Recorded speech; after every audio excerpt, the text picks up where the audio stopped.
Natural disaster, terrorist attack, political upheaval. There's a hedge for it, and it's usually found in the currency markets. Sara Eisen with us now with a few possibilities. Sara.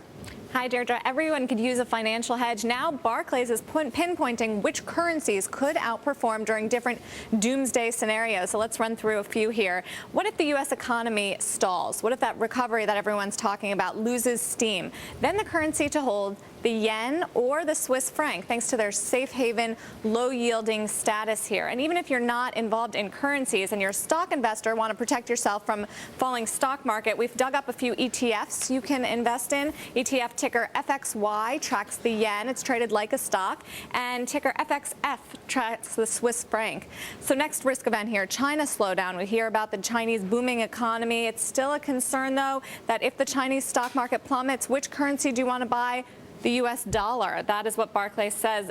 That is lessons from 2008. We saw the Chinese stock market fall off a cliff. The dollar gained about 8% during that time. There is an ETF for this one as well, ticker UUP. There's been a lot of interest lately in this ETF. It is a bullish bet on the U.S. dollar here.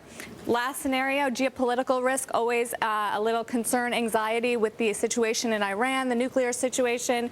Barclays says in this scenario, the best performing currency would be Norway's krona, and that is because this is one of those currencies that is tied to the price of oil. And in this situation, oil would skyrocket, and the biggest benefactors would be the non-Middle Eastern oil producers like Norway, which is the 5th biggest oil producing nation here. So that's the one to hold in the case of an Iranian nuclear attack or something like that. Exactly. All right, thanks very much, Sara Eisen there on hedging with currencies.